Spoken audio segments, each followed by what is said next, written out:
I truly believe identity is very personal. So sometimes who you identify as may not come out in your everyday because of many reasons, depending on where you live, and you may not feel safe to show your identity on the outside. But feeling like you have a form of belonging is so key to whatever your outward appearance is versus what you feel internally. And personally, belonging in the corporate world for someone that looks like me can be challenging. But how I always see it is sometimes you have to create your own space, create your own space within a space that may not feel comfortable. So you feel some form of comfort in an uncomfortable situation. So belonging, identity and belonging are two key things, and they're very important to me. Hey, hey, hey. Thanks for tuning in to RAA Talks. We are so glad to have you back on the show. My name is Raihana, like rye bread, and I'll be your host. RAA Talks is a platform to share inspirational stories from women across the world and from all walks of life. And they share things about the challenges that they're facing and a little bit about the realities that they face as they're working through those challenges to achieve their goals. And we hope that you, as you listen in, you can gain some inspiration to work towards your own goal and overcome your own challenges, because we truly believe as women that's an underlying thread that connects us all, no matter what we look like, no matter where we come from. Joining me today on the show is Amanda Tronchin. Amanda is a finance expert, community builder who's using her platform to empower women. Amanda not only excels in the financial world, but she also gives back in big ways, creating programs that teach women and girls to the tools they need to succeed in finance, both as a career and in their professional lives. So, Amanda, it's a big pleasure to have you on the show. Just knowing your background in finance and everything, what even inspired you to become this finance elite professional that you are today? Thank you for having me on the show. This is a big honor. And to answer your question, I kind of fell into finance. I was Mm. really interested in how things work. That's just how my brain always thinks. So I was Mhm. thinking either engineering and I really enjoy helping people. So maybe a doctor. But then I was like, I do enjoy money. I just do. Something about it is just Who doesn't interesting like to me. money? I just like it. So then I wanted to be a part of the finance space and help people. So not just for a company, but also working with small businesses and ventures that are out there. So I really began to figure out, how do I do that? And then I stumbled upon finance, private equity, venture capital, as well as corporate finance, because I am helping a large corporation as well. But within those large corporations, they do have venture funds. So they look at small businesses and how they can help them with joint ventures or even purchasing those businesses outright. That's so interesting. And you were saying that you were thinking, like, I can become a doctor, and there was something else that you mentioned, and you're like, well, I like money. But how did you know that I like money would translate into a career for you? Like, what specifically did you like about money that, this is a career path I really want to pursue? So my family, my dad, he was in procurement. So within the Hmm. business realm, he was Hmm. also an engineer. Hmm. So he gave me the understanding of what it's like being an engineer. So I was kind of seeing what the day to days of an engineer would be like versus what he does today or what he did. He's now retired in the business world. And I said, I think that is more the way I would want to pursue my career. So that was helpful in determining going down that route rather than being an engineer. As far as being a doctor, that was a possibility. But then I looked at the length of time to become a doctor and I was like, that's a little bit long. And that's Yeah. if you're just doing a general practice versus if you want Hmm. to specialize. And specifically, Hmm. I want to be a dentist. I want to be Mm. an oral surgeon. So that would have been many years in the making. And I just don't know if I could have waited that long. And my best friend, my best friend, she's a pediatric dentist. So Hmm. I've been by her side going through the process as a Hmm. supporting individual. And I was seeing her path and I said, I think I made the right decision to stick with finance.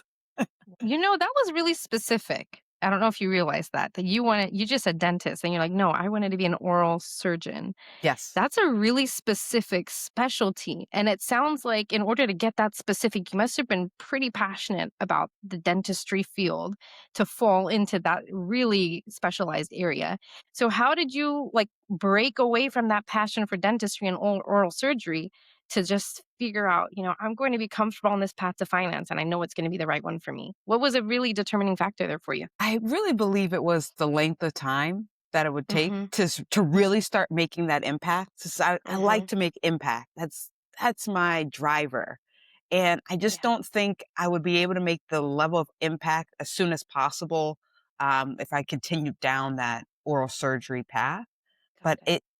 I just also love seeing how you can change someone's life. While depending on the level of oral surgery and some of the procedures you're doing, you can Mhm. truly see someone's life change and how Mhm. they view themselves through uh, by having their mouth change. And I Mhm. really wanted to have that level of impact, just maybe not in oral surgery, but within finance. And I've been able to see how when someone has that aha moment and they're Mhm. able to get their finances in order, they're able to live a life that is more fulfilling, less Mhm. stressful, and a healthier life at the end of the day. Oh, so you're taking that whole concept of changing people's lives from changing their mouth to now changing their lives from changing how they view their finances and how they can make that impact their own life. So that's pretty cool that in a way you left the passion, but it's still the passion didn't leave you. You just found a way to rework it and Exactly. reincorporate into this new passion for finance. So you're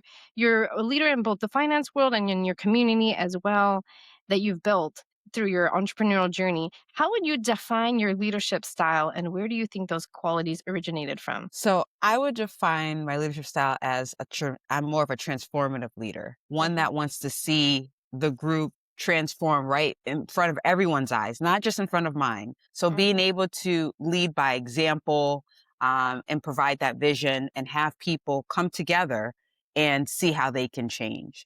I like to have people follow me. I provide a structure where I'm doing the right things and people are just drawn to wanting to emulate some of the things that I'm doing. So I'm always trying to set a good example, um, on all the things that I'm doing. No, that makes sense. And the one thing you just said there that stuck with me. You're like, I don't I like people to follow me. Not that I like to lead them, right? So I think that is very interesting because when you say I like people to follow me, many times when you take the path to lead, you're usually on your own. You're usually the one leading the pack without anybody supporting you, without you knowing where to go.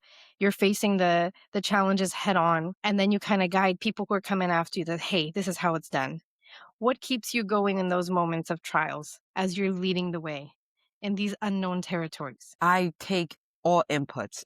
I try to get as much information from those around me, those that are above me, below me, because we all have had experiences in Oh, spaces that if you take that person's experience, you can apply it to your own and figure mhm. out how you can solve problems you're experiencing. So Wow. it's extremely important, no matter who you are, no matter what level you are, you can teach someone something. And that's what I experience every time I speak with someone. They're Mhm, teaching me in so many different ways, whether it's how they mhm, communicate, whether it's their body language, whether it's mhm, their eye contact, whether it's something mhm, they actually said. It's always mhm, a learning experience. And that's what I really focus and try to meet as many people as possible so I can learn as much as possible. Because you just never know what someone will say that will spark the innovation that you need to take whatever else you're doing to the next level. So it's really important to meet as many people and learn as much as possible. I love that. So learning is what makes a leader, is what is like the key takeaway I heard right there. Yes. And that reminded me of something I learned in my coach training program. I just had a conversation about this like the other day with somebody, and I'll share it with y'all because I think it's so important and it really hit me hard in the heart.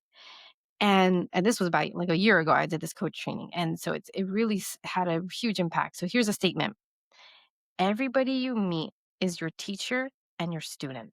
And it Wow. just sums up exactly what you said. Because as a leader, you learn from others. But at the same time, as a leader, you're helping them to come up to where you are and get even further than what you've gotten. So if you kind of encapsulate that to and attach it to what you said, I myself believe that that's what makes a leader, because you don't know all the answers, but you have to accept that you don't know so you can learn. And sometimes that's hard to do because you're like, well, I'm at the top of the chain. Why do I have to listen to people below me?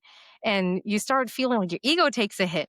But when you let the ego fall, that's when Right. you rise and that's when you lift others. And I think you just summed it up so beautifully right there, that learning is what makes the leader. And that's a really beautiful way. And I have to believe that, you mentioned your father earlier, how he kind of guided you to the path that finance and the business world was where you belong. I have to believe your father and even your mother, because I met your mother before, that Yes. they both had a strong influence in building these leadership qualities in you. But how true is that for you? Because you didn't really touch on it. So I just wanted to ask you a little bit about that real quick. Very true. I can't state it enough. My parents are both from outside the country, and they have taught me so much with the influences from where they're from that has really shaped who I am today. And the influences from my mother and the level of structure she's always put in place from a loving perspective has really helped me to be able to succeed and juggle some of the different balls that I'm juggling each and every day um, seamlessly. So, between my dad and what he's taught me from a professional career guidance perspective, to my mom, which gave me the skills to be where I am today, and then all the schooling and all my mentors and everyone else involved, friends and Absolutely. family. I can't state it enough. It really takes a village to raise a Yeah. leader, and I don't think Ooh. people necessarily realize it until they have conversations like this and they have moments of silence when they think about how they get there. It Mhm. really takes a village. In one of my other podcasts, Mila was specifically saying, we got to make some stickers out of these statements. That's going to be a sticker, or that's going to go on some product that we're going to put in our shop. It takes a village. I'm going to tweak it a little bit. It takes a village to build a leader. You were saying 100%. raise a leader. So I think, you really got to build yourself up. You're not born with these things. You raise children. But when you Right. talk about leader, you have to build those skills. It takes hard work. You're talking about like army boot camp training to build those skills and build that tough skin. So when you're in these tough situations, you're thrown in the trench, or you're thrown like trash on you in terms of like, well, you're not doing this right. You messed up. You made a mistake. You have to have that thick skin to take it and say, Right. yes, what can I do better? And that's Exactly. hard. That's what I was talking about, that ego. It comes in the way. You're like, well, what do you mean I made a mistake? I didn't make a mistake. And so you start feeling it, all kinds of things are happening in your head. And so I think you're right. Like that's where that village comes in to help you realize, here's the perspective you're missing. Here's this perspective you need to grow and continue to build yourself stronger. So that was a beautiful statement right there. Let me ask you something else. As a leader, speaking of which, like you're being thrown into these deep waters and not knowing how things are going to go. And sometimes Right. people are telling you made mistakes and you feel like the heat of that. Wow, how did I make a mistake? Have there ever been moments where your leadership was truly tested? And what do those experiences teach you about your own capabilities? Absolutely. Your leadership is tested all the time. As soon as you walk into the room, sometimes it's like, are you Yeah. sure? And I had that experience a couple of weeks ago when I was hosting a program Hmm. for a group of small business entrepreneurs. Okay. And actually, last night I went to a networking event where one of Nice. my past participants came up to me and said to me, when you walk through the door, I was highly skeptical and I wasn't sure Interesting. if this was going to be the right class for me. And she said, after listening to you for 10 minutes, I knew exactly why you were standing where you were. And I was like, "Thank you. That was really what I needed." So, how I handle these situations is I just gotta prove myself. I need to make sure that I am on point, ready to provide the clear vision, communicate, and encourage throughout whatever I'm doing, because I'm always being tested if I am the right person to be the leader. That was a very interesting phrase. You just said that woman, or I'm sorry, the Yes, person told you. yes, you're The right. woman? Oh, so okay. I gotta be careful with gender sometimes. Sometimes I slip up, so I gotta catch myself. So the woman told you when you walked through the door, I was skeptical. Now that made me curious. What was the source of that skepticism? Because you didn't even say anything yet, right? So it must have been something about your appearance. Something made her feel skepticism. Did she even share? Or do you have a thought about what might have created that skepticism for her and then something flipped when you opened your mouth? There you go. Opening the mouth, changing lives. There you go. You're doing it right now. Look at Yeah, that. So, but what created that skepticism for you? I think it was or my For her appearance. to see it in you. Yeah. I think it was my appearance as well Mm. as what she thought my age was based on my appearance. So Mhm. she just Mhm. wasn't sure if this person would be able to provide the knowledge on small business finance Mhm. and provide anything of value to her. But as soon as Mhm. I started to bring up some of the concepts, uh, she quickly realized, okay, this is the right person for this class, and I am in the right class to learn this content. And Mhm. funny enough, she was not the only individual that said that to me. I'm gonna ask you something personal, and you tell me if it's too personal for you, okay? When you were saying that, when you feel that your leadership is tested every day, and especially when you were at this networking event and program, the first thing that came to my mind was you. When I see you and how you show up, you strike me as a young leader who is very confident, knowledgeable, and passionate about what she does.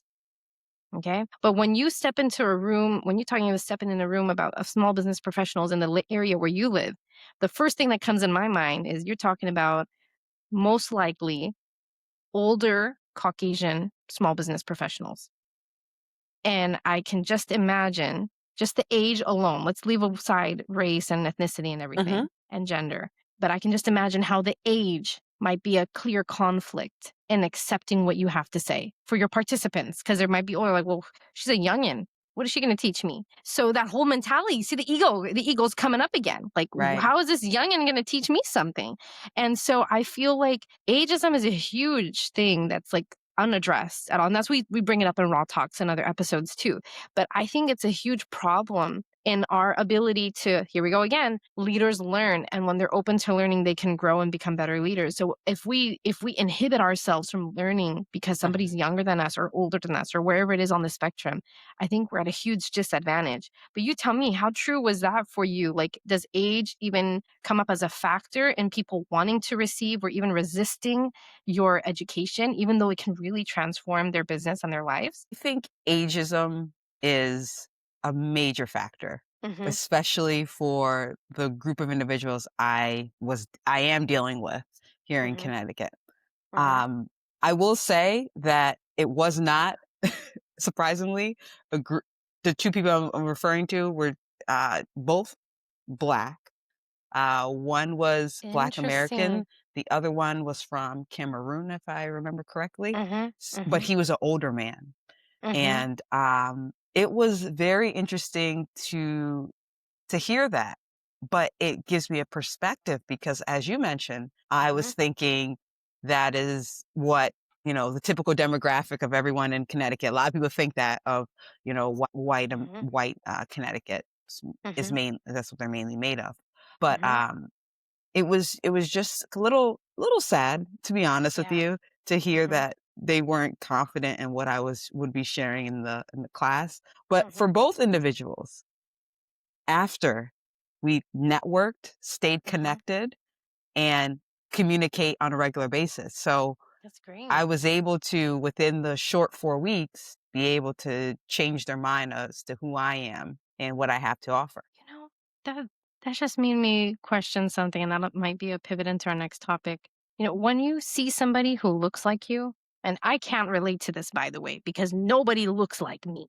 You don't look like me. You don't think like me. Like from the outside to the inside, there's no one in the world that I can relate to and call my role model. So that's why I brought that whole thing up. Like, how do you lead when you're alone? And I feel like that all the time. Like I look like I have it together, but I have many moments where I'm just in tears because I feel so alone in this world and trying to do the work that I do.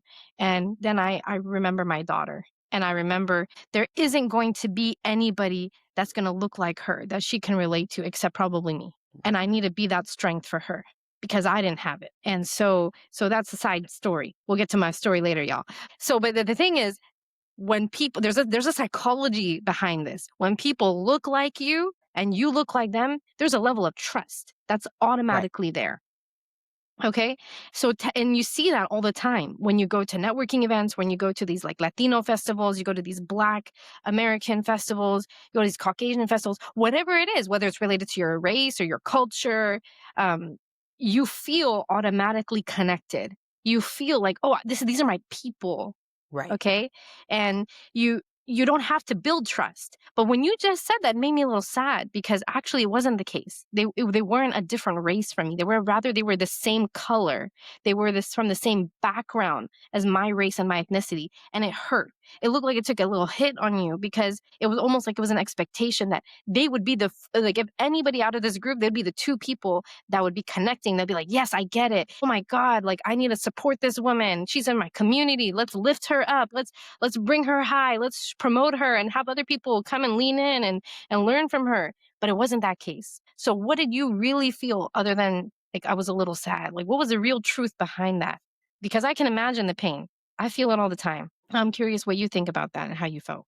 My feeling behind it was simply, I just have to prove them wrong. I have to Mhm. prove to them that, okay, this is how you feel. Let me show you why you should change your feelings.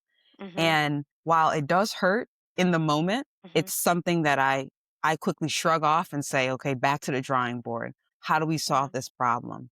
Mhm. And this has happened so often, unfortunately, in the different settings I've been in. At this point, it's just back to the drawing board. Mhm. I think I felt more devastated or frustrated when Mhm. I was in my freshman year of college, just a couple of years ago. That was more And than that. Come yeah, on. just a few. Hence the ageism. You see what I'm saying? Totally. But moving from Connecticut, being in the same community, same group of kids, even though I'm Black, I Mhm. was with the same group of people and all the parents knew me and I was always okay. It was not until I moved to Boston and I still Mhm. had this mentality like, oh, I'm fine, please don't be alarmed, and had to Mhm. realize that, oh no, what you see on the news, now you're starting to feel those injustices against you. So it was back then where I felt the frustration, the anger, the why are people doing this? Why don't they just see that, Black people are okay? To Mhm. now fast forward, almost 20 years ago, 15 years ago, 15 years in the future, it's like, okay, been there, done that. I know what this is all about. I have different strategies in place to counteract this behavior. We're Mhm. just going to go to work and implement those things. That makes sense. It's seriously the past has a significant influence on how we live our present. I strongly believe that. And how you deal with your present now is going to be an indicator of what your future would look like. And Agreed. I think like if you look at your past now, it's like, oh, you have so much clarity and you can see, well, I could have done this better. I could have learned this better. And when you take those learnings, you implement into your present, then you're only going to become a stronger, more well-versed person Right. because you're not just doing the same thing like you did in the past, but you're trying to learn and improve and grow from those experiences. And if you keep doing that, you're just going to come out better. And what I really liked about what you just said was even though it hurt that somebody who looked like you didn't really trust you right off the bat, you took that out of the picture completely. And you didn't say this, but that's what I saw you do as you were speaking. And it was like you just looked at them as business owners. Let's focus on the problem. Let's take the race. Let's take the age out of the picture. Let's Uh-huh. focus on the problem you're here to solve. And let me help you solve that. And I think that's hard to do sometimes because we have so many biases. Sometimes we have this Right. internal racism that we don't even know exists. And internal stereotypes that we don't know exist and it just comes up. And so we're all guilty of it. Like I just did it, you know? I just did it when I'm like, I can imagine must be primarily Caucasian folks, older. I did it, but I went to Connecticut. So I thought I was talking realism here, but you proved me wrong. So you see, so it's sometimes you just see one time. Like I just went once for a few hours. That doesn't mean I know the whole state. But I think that just goes further to prove you think you know a little bit and you try to generalize. And when you do that, you end up shutting people out. And I like what you did. Why even try to generalize based on the little that you know? Why just slice it out? It's not important. What's important is the problem that we're here to solve. Let's solve that problem. And I Right. think that's what really sold them. I think that's what built the trust for you. But what do you think changed? that you were able to flip their mindset and they walked out feeling like, oh my God, yeah, I was right. I was in the right place at the right time, listening to the right person. What do you think that you might have done that changed that heart for them? Think it's you nailed it right on the head. Focusing on the problem Hmm. and figuring out and providing them with processes and ideas and thoughts on how they can solve the problem. But for Hmm. me, I don't like to be a dry person because that can be very Hmm. dry. Problem solution. Gotta have a little Hmm. fun with it. I have Hmm. to get people engaged, laughing, talking. And by having that fun in the middle is a way to connect. Because if Hmm. we just go from point A to point B, problem Hmm. solution, it's Hmm. very transactional. And I'm not very transactional. I will get the transaction done, yes, but I'm more relationship focused. So next time you have a problem, you can come to me and we can talk about, okay, we went from point A to point B. Now you're at point B. You want to get to point C. What has happened during that time? We disconnected. We were no longer communicating. So it's really important that I create that relationship with people. We make sure we always keep it entertaining, fun, and Hmm. something they want to deal with because they may say, Amanda helped me, yes, with that last engagement. Hmm. I didn't really like how it was just business. It just wasn't Hmm. for me. Some people, that's all they want. And I'm happy to Hmm. provide that very, very basic problem solving. Hmm. And that's how they like to engage. And I fulfill that need. So it's whatever the client needs. That's really important concept. Whatever the client needs. I was going to ask you a leadership question, but I just want to touch on what you just said and put it in a phrase. Leaders focus on what the client or the audience needs at that time. They take away what they want to do and they focus on what do they need from me. And you adjust. And I think that's a really important Yes. concept as a leader. Like you have all the tools, but you unleash all of them at the same time. You look at who's in front of you and they say, okay, what tool does this person need? Not what tool do I need? It's what tool do they need? And I think that's what you focused on. But as a leader, it's all about adjusting and being flexible. And I think you do that so well. You do that so Adaptability. well. So absolutely being Adaptability adaptable. is key. And a key thing about the word adaptability is it really helps you when you experience failures. So in the finance world and in building impactful programs, these failures are, let's call them setbacks. They're inevitable. You can't avoid them. So can you share a significant setback or unexpected challenge you faced? And what was the most valuable lesson you learned from it as a leader? So I would say one of the biggest setbacks that I've experienced recently from a corporate finance career perspective was when I was in a leadership development program with Textron Corporation. It's a large Mhm. conglomerate. And I was in a leadership development program. I was doing well and I was getting ready to graduate. Mhm. And there just wasn't the right role after graduation Mhm. that I was like, yes, I'm willing to do that. And I made, to me, I was considered a failure that I could not find a role within the company that really fit. So Mhm. I had to decide what to do next. And I was in the Motor City. I was in the Metro Detroit area, and I decided to take a jump and I moved to a different company, it's kind of a small company, General Motors. Mhm. And I, Small company. I decided to be a part of their supply chain organization as the Mhm. supply chain finance um, financial analyst. So Mm. that was a shift from I was in an accounting role to Mhm. now a financial analyst role during one of the Interesting. probably one of the craziest times, top 3 craziest times in General Motors supply chain Mhm. organization. And what was the hardest thing about that move for you? Because you're saying that you went from like strict finance accounting role to something that was more in procurement. Look at you bringing in your papa's field for you right there, combining finance and procurement. So, what was the biggest struggle as you made that transition? I think the biggest struggle was going from a somewhat different part of the business. So if we think Mhm. about Ca- Caltex, which was in Textron's, one of Textron's companies Mhm. that they operate, they Mhm. sold gas tanks in cars. Mhm. And now I was moving to General Motors that makes the whole vehicle, not just a component. Uh-huh. So that was interesting to see how all the pieces come together to be able to go Wow. into within the supply chain to then go into the vehicles build the vehicle, and then send it off to dealers' lots. So that was interesting to kind of build up to the full component or the Mhm. full product, which Mhm. was what General Motors was building, coming from Textron. Got it. You know, when you just said that transition, like going from a part of the car to building the whole car, it reminded me of how an individual contributor moves to a leadership position. Because in individual contributor, you're just focused on that one piece, right? Right. But then the leader sees the whole picture. They see the whole car. So, what was a key strength that you developed that help you to maneuver that transition as you're trying to understand how things are coming together in this new role? I would say communication for sure. Mhm, Being able to communicate more because now there are more pieces coming through. And when there are more pieces coming through, there are more potential errors that could happen along the process. So being able mhm, to communicate, uh, as well as being able to just be a problem solver, very important. Being a problem solver, putting and blocking and tackling before problems actually hit leaders' desk, mhm, leaders that are above you, and always thinking about your leader, trying to make your boss's job or your manager's job a little easier.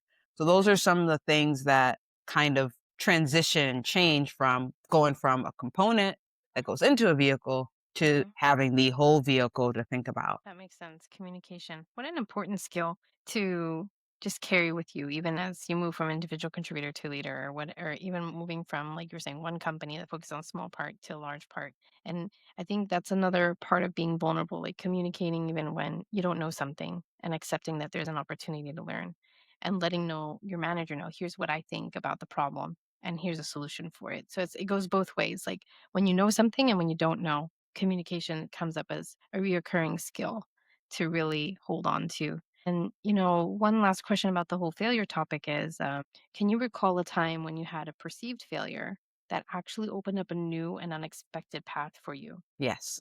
So one thing I would like to say about failures off the top is I call them L's.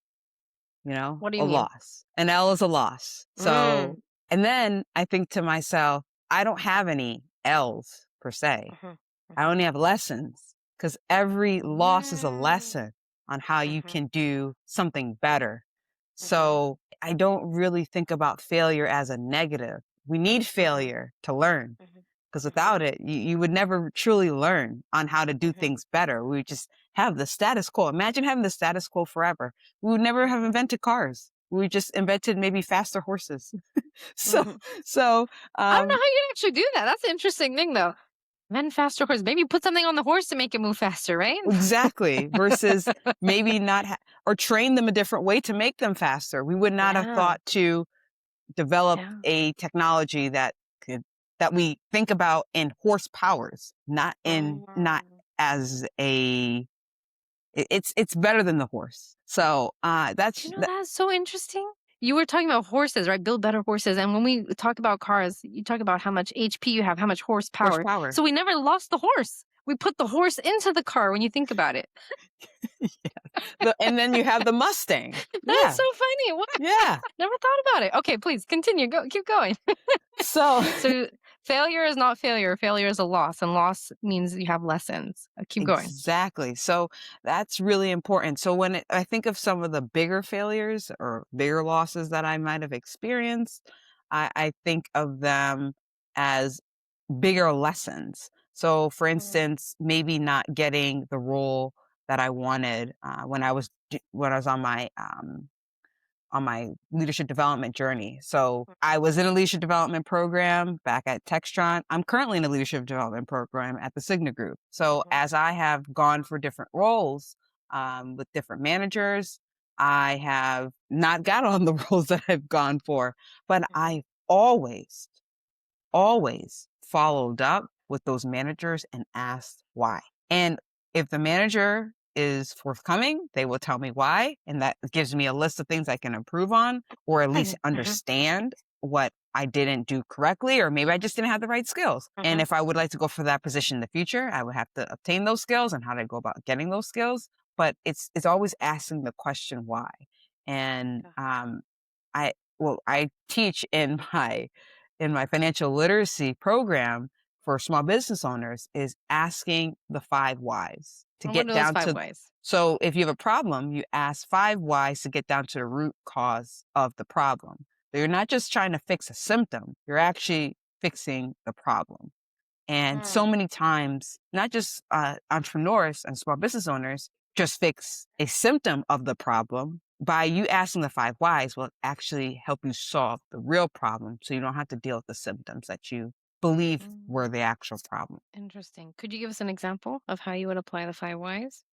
So let's think of a problem such as your car won't start. Okay. So you may check to make sure your key is engaging with the ignition. Mm-hmm. So if that's not engaging with the ignition, you say, so why is it not engaging with the ignition? Mm-hmm. Okay. So then you begin to peel back to see if is there a fuse blown? If Mm-hmm. there is a fuse blown, why is the fuse blown? Okay. Mm-hmm. So now so we see that the fuse is blown. Now we might need to look at why is that fuse blowing? And then you continue to trickle down all the way back until you might figure out that, hey, you have a short in the line. So Mm-hmm. instead of just replacing the fuse Mm-hmm. because you think the fuse is the problem, Mm-hmm. going all the way back to figuring out there's a short in the line, Mm-hmm. fixing that short, then replacing the fuse, Mm-hmm. and then starting your car Mm-hmm. will prevent your car from not working in the future. So it's going all the Mm. way down to figuring out what's your root cause of the problem. And then you're saving a lot of money from going to service all the time. Then, Right. because then And if you just fix the fuse, you're going to service again in another few days. exactly, Nobody has exactly. that much money to shell out. But the service department would like you to come back for that Oh fuse yeah. every couple of days. That's true. That's I have a theory about that. That sometimes this is totally off topic. I have a theory though. When you go to the service dealers, they probably actually break something, so you come back often. And I think my dad told me that like never go get your car fixed at the dealer because they'll charge you a lot of money, and sometimes they break something so that they don't fix it 100%. So you actually come back. But I don't even know how true that is. It's just something that I thought of in my mind. But Think you should look at how the automotive industry is doing to determine if that is true. Also, just remember a lot of the dealerships have multi-million-dollar overhead. So Mhm. there's an incentive to potentially do something like that nefarious, especially during downturn months, years, quarters. So I would not put it past a dealership to do something so nefarious. So you think that's actually true then? That they might do something like that? Or you're not saying, yeah, you used to work for them. Bills have to be paid. Pro tip is to get a scanner for a car scanner. So you can buy Interesting. them for about some of them are as cheap as $80. There are Uh-huh. some as cheap as like $15. Would not Uh-huh. recommend those. Uh-huh. 80 to the professional grade can go up to $5,000. Obviously wouldn't Wow. recommend a $5,000 Yeah, uh yeah. That's a $5,000 little bit machine. much. Exactly. But you could scan your own car, get the codes, and to be able to research what the problem actually is. So when you go to the Interesting. dealer, you can have it either you can tell them what you know the problem to be, Mhm. or you can see what they say the problem is and then cross reference your data versus theirs. I Um, like that. Offline you have to tell me that what that car scanner is, so I can look that up and get it. I like that. It's like you're being more informed. Like when you go to the doctor, you look things up in Google. What are my symptoms? What I think is a problem, and then you tell the doctor, "No, it's not that. It's this. You're lying or whatever it is." Because now like let's be real. Like when we go to the doctor nowadays, we don't just believe what the doctor says. We come and do our own research and we show up and we try to understand and process what they're saying, even though we didn't go to med school. So I think it's a similar concept right there. Like come informed, don't come and be fooled. So I'll definitely look into that. And for listeners, if you didn't know about that, like, I'm not a car person, so I just have my own theories about it based on what has been done. But you can definitely check out that car scanner, and if Amanda shares that with me, I'll share it with y'all in the notes too. But let's bring it back. We got a little sidetracked there, but that was so cool to just dive into that. Look at that, like going in to Amanda's past, working in GM, and then bringing the horsepower aspect and talking about cars. Got a whole full loop of conversations happening here. But I want to bring it back to identity and belonging because that really stuck with me when Amanda was talking about the whole like people who look like you didn't really like trust you and all. And you didn't touch on it too much. We talked a little bit about Boston and how going from Connecticut to moving to Boston. And those are two states that are pretty close, by the way, but you felt a tremendous impact So I'm just wondering, what does identity and belonging mean to you? Identity and belonging, it's a really deep question in my opinion, is who you see yourself as, Mm, and in the same token, how others may see you. So mhm, that can be, but I truly believe identity is very personal. So mm, sometimes who you identify as may not come out in your everyday because mhm, of many reasons, depending on where you live. You may not feel safe to show your identity on the outside, but feeling like you have a form of belonging is so key to whatever your outward appearance is, mhm, versus what you feel internally. And personally, belonging in the corporate world for mhm, someone that looks like me can be challenging. But mhm. how I always see it is sometimes you have to create your own space, Mm. create your own space within a space that may not feel comfortable. So you feel some form of comfort in an uncomfortable situation. So belonging, identity and belonging are two key things, and they're very important to me. You said a couple things there that I thought were important to address. So, first of all, identity and belonging are personal and outwardly at the same time, but the personal piece comes first. And another thing you said was that I thought was important to reiterate: you create your own space, you don't expect others to create it for you. Right. Very key. What I've seen is no matter what race or ethnicity you are, many times we expect others to create space for us, you know? Wow. And we are the ones that are feeling uncomfortable. But I like what you said. It's like you create your own space. There's also this concept of, you know, um, like a seat at the table. Like many people have different variations of it, like make your own table or bring your own chair, like bring a folding chair. And I think it when you talk about bringing a folding chair, even making your own table, first of all, bringing a folding chair, you're acknowledging that you don't have a permanent place at this table and you Right. have to constantly move and find a place where you fit. And the other part is when you create your own table, well, then you're isolating yourself. So, how is that belonging in itself? But when you say create your own space, then you're not doing any of those things. You're doing what works for you, not for your environment. But Right. what did you mean by that? That's what I interpreted. What did you mean by that? By you create your own space for So who you are and who you identify as. it's basically just you existing within Mhm, that space, mhm, but also within that space, creating your own space within the space. Because more people will like to join your space because they may feel uncomfortable. The assumption here is that everyone else feels comfortable. We mhm. can't make that assumption. There's a lot of people that are faking it to make it. So once they see that you've created this space within their space or within this organization, they may feel more inclined to join your space. You're not saying that you're outside of the company and you're creating this whole other thing over here on the side. No, I'm still with you. I've just created a safe space for myself.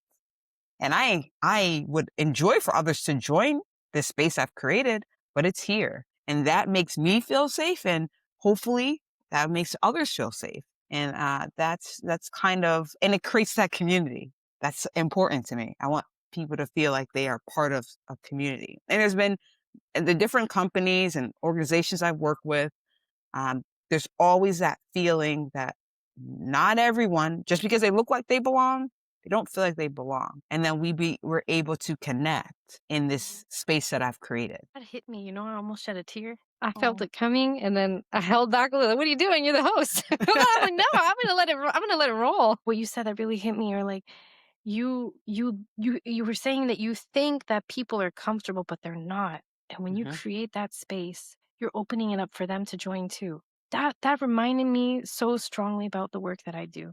You know, and I'll be honest here, y'all. I've been having a lot of doubts, especially this week. And I was talking to my coach about it. And I was feeling so sad these last like 2 or 3 days this week. Like I said, I don't have it all together. It looks like that, right? But many days I've got it all together. But we all have our moments because we're human. That's what Raw Talks is about. We are human. Right. Let the feelings roll, feel them, let them go, like understand them, process them. And I'm all about that. And that's why I'm sharing this because I think it's so important. And I feel so many times like there's so many podcasts, there's so many um organizations for working mothers. What am I doing? Why is anybody going to come? Why is anybody going to believe in this work that I'm doing? Why is anybody going to listen to Raw Talks?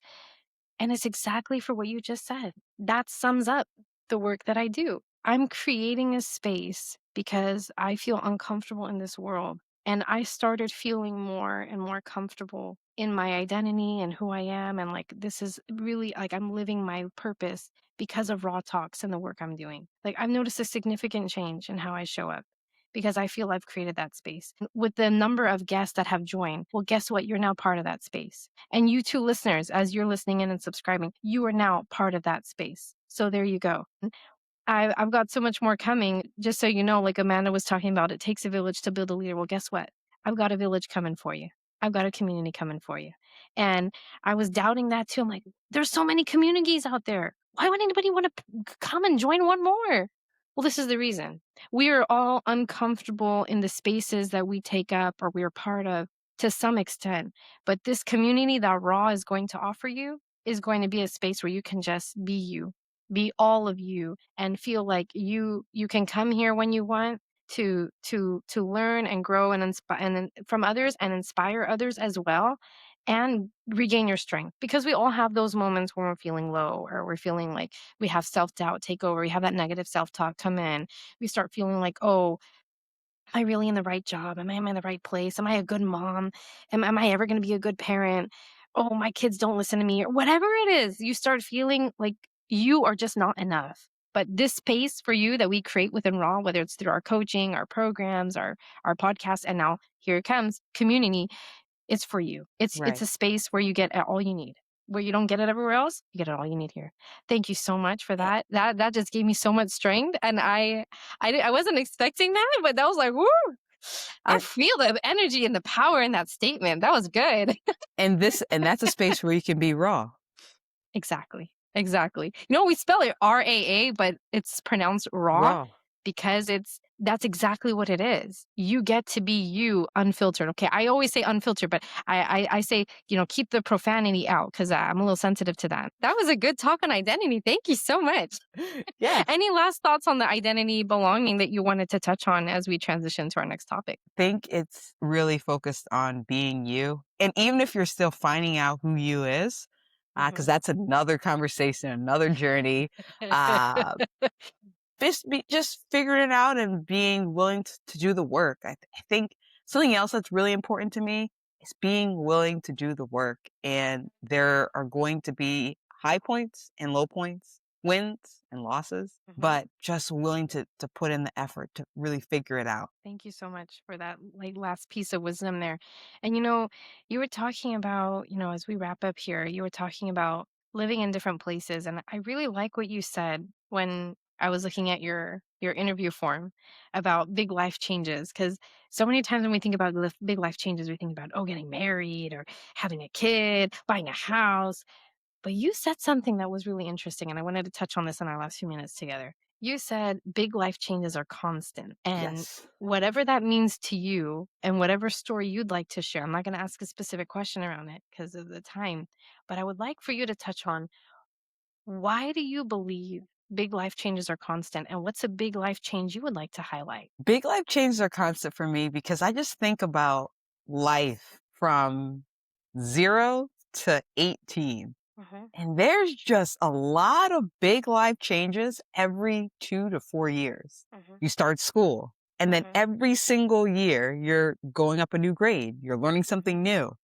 Then you're doing K through, depending where you are in the country, K through 5 or K through 6. And then you're doing middle school, all small chunks of time, big life changes at that age. And you go through high school and you go to college, just a lot of changes. So for me, I am almost hardwired for constant big life changes. So once I graduated from college and they were like, okay, so now live your life and go to work and good luck. I said, wait, I need to, I need big life changes every 2 to 4 years. And that's kind of how I have continued my life between switching roles, moving states, going to school, different schools still.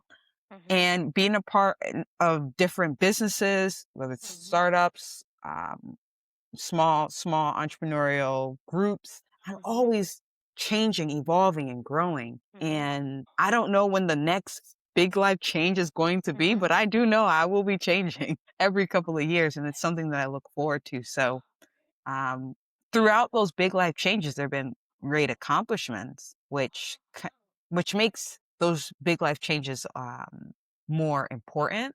But Mhm. I don't think we want to be stagnant people. So we all need a little big life change every now and again. You made me come up with 2 phrases in my head. And again, here we go, going in the product shop. You guys can buy that and get motivated. It's coming soon too, by the way. So here we go.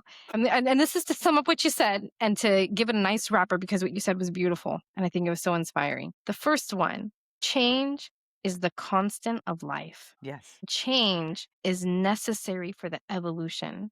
And I'll add in evolution of self. Yes. And I think that was so like those were and it's so interesting. I don't even think about this stuff outside these podcasts, but when I have these amazing conversations, they're coming up like daisies, you know? It's springtime. It's daisies blooming in my Yeah. head right now, and I don't know where they come from. Like, why does it take me to like write this stuff down?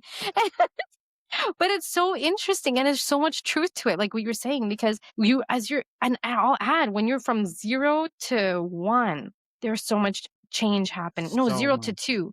And you're not just talking about the years, you're talking about the days and then the months. No, days, weeks, and months. There's so like if you literally look at your child growing, there's so much happening. And I remember having a conversation about this a while ago when my daughter was just under 1 year old. My husband counted she just fell 42 times in a minute just to stand up one time. Right. Can you imagine that? And she didn't quit. No. And that's resilience. That's built in. Nobody taught a baby how to do that. It's Exactly. built in. And I always say what we do to the kids kills the curiosity and the resilience in them. Agreed. And those are the only 2 things that help them keep going, resilience and curiosity. That's it. That's all they know. And everything else they learn. And who are they learning it from? People around them. Right. Their And so what environment. happens to us, we lose that curiosity because it's replaced by fear. And that fear becomes our comfort and it holds us back. Right. But when we reignite that curiosity, there you go. You're going to learn, you're going to experience losses, you're going to learn some more and you're going to grow. Right. And that's the essence of it. And that resilience comes from facing those losses as you mentioned and turning them into learnings and you keep repeating the cycle and it's already built in us, but we have to rekindle that flame Right. because it's been shut down by the people around us when we didn't have the knowledge to process it and hold on to it, you know? How did that resonate with you, if at all? It definitely did because that's exactly what we're doing. We're failing, we're learning, we're improving. Failing, learning, and improving. Yeah. Repeat. Just rinse and repeat Rinse and until repeat. and even people that are at what we consider that next level or at the top of their game, Mm, they think about Serena Williams, mhm, LeBron James, they still all mhm, have coaches mhm, because they still are not at their peak, peak, peak, peak, peak. They always can improve. They're mhm, always quote unquote failing to them and mhm, learning and improving. mhm. And it just happens all the time. So I think it's really important. We all can implement that into our lives. This is so important. And I like what you're saying. I like what you said about failure is not failure, it's a loss. Because then you have wins and losses. You have wins and losses in money, in the stock market, in a game. Like Yes. it's just a natural part of life, but you don't think of a loss as a failure. Just think of, okay, we lost this game. Like you mentioned LeBron, we lost this game. We lost the championship this year. It's okay. We work hard and we get it next time. Right. You know? And when you think about it as loss, you just get into this game mentality. And isn't that really what life is? It's not meant to be won or lost, but it's meant to be played. And you make up your own rules as you Oh, I play the like game. that. I'll have to quote IPEC there. IPEC coaching. They were the ones who taught me that. Just came in my mind again because it's so ingrained in me. But yeah, they IPEC coaching. One of the principles is that life is a game to be played, not to be won or lost. And it's such an important principle. And I just felt like it tied so nicely together with what you were saying about failure and loss and how change is a really important part of life and our growth. And as you were mentioning, I think one important piece to mention here, last, and I'll let you close out here. You know, change is is not really, I was going to say forced upon us. It's not forced upon. It's brought to us, I think, is Uh-huh. the right way to say that. Change is brought to us from 0 to 21. Yes. Change is created for you because you're pushed Yes. to learn how to walk, how to crawl, how to walk, Yes. how to speak. Then you go to school, you're pushed how to learn, how to improve your grades, how to move from being dependent on your parents to independent when you go to college, how to come out and be a human in the real world when you get a job, and then it stops. Okay, it's no Yes. longer created for you. But that's when you were saying, like, you have to, it goes back to your identity piece. Here we go, connecting all the pieces, creating space for yourself, for your identity. Well, here you go. You have to create change for yourself as you're continuing to grow and live in this world, That because is it's not amazing. created for you anymore. So you got to create it for yourself. Yes. Yes. Yes. Yes. Yes. That is exactly it. You have to create it. And Mm-hmm. so many people get lost once they don't have that path. Mm-hmm. They're like, now what do I do? Mm-hmm. I've been told to go to school. Mm-hmm. I've been going to school. And some people, they keep going to school. They're like, I'm going to get my PhD. Why are you getting your Absolutely. PhD? Yeah. Absolutely. I don't know anything else. And then you get certifications after that. Let me go to this executive program. Let me get this certification. So I feel like I'm in this environment where I'm safe and I'm learning and I'm growing. But hey, there's another way to grow and learn. You don't have to be in a schoolroom. But that's what we know, right? That's what we do. We go back to Exactly. our roots. Exactly. So funny. Wow. Well, what are some last thoughts as we close out here? My thoughts are, that it's really important to just constantly be curious, Mhm. constantly be willing to try, understand you will fail, but understand you will learn, and you will go back to the drawing board. I think today failure is seen as such a negative and has a negative connotation to it Mhm. that we just have to be okay with failure and embrace it. Mhm. And growth comes out of failure. So it's as long as you make those improvements. I Yeah. think that today's conversation, as you said, could go on much, much longer. And I'm very fortunate enough that you had me on your podcast, and I Yeah. had a really great time and hope to be back one of these days. Yeah, absolutely. And I think it's such a great opportunity to learn from you as well. I had my aha moment here as well, which is rare, but it was such a treat to share that with you and share that with listeners. And now I'm going to go back and incorporate this and see what comes out of it. But as we exit today, just remember, listeners, who you were born to experience change, and you were born curious, and you were born with resilience. And all you need to do is recultivate that. And if you can recultivate that curiosity and resilience and experience loss with that and reframe your narrative, it's not failure, it's loss. Because when you repeat failure, it's a negative word. And even though you're trying to make it positive, it's going to sit negative in your heart and you're going to feel bad about it, even though you don't realize it. So you have to change the words that you're using. And I think loss is a very practical term to change it to. Like you were saying, it's a win and loss is part of life. And we don't really think of that as negative. We just think of it as, oh, it's a loss. So what can we do to get a gain? And or actually, oh, gains and losses, not wins and losses. Ooh, that was a nice switch. Gains and losses are part of life. So reframe wins and failures to gains and losses, and you'll see the change. And I'm interested, if you do reframe that as you move through the motions of your life, how does that change appear for you? And what do you notice about your thought process and how you show up as you view life as gains and losses, and how you can create more gains and less losses and so forth? And continue to see those losses as learning opportunities so that they are necessary for your growth. And remember, you create your space as the way you identify, and how society identifies you is not defining your identity, and you create your space for change. So if change is not happening for you and not created for you in this day and age, well, you find a way to create it for yourself. And I look forward to hearing about how that works for you. Any last thoughts here, Amanda, before we close out? No, that this was just an honor. Thank you so much. And this has been a really great experience. Wonderful. Well, thank you so much. And listeners, we've come to the end of our time together. And I'm so sorry to say that, because we had such a great chat here. And as we both mentioned, we could keep going. But we've come to the end of our time together. And before you go, just want to make sure you subscribe to Raw Talks podcast. Give me a follow on LinkedIn, Instagram, and Facebook. Oh, don't forget YouTube. And if you have any requests for future topics or speakers, you can send us an email at info@rawcoaching.com. We'll drop that in the show notes for you. And I'll see you next time.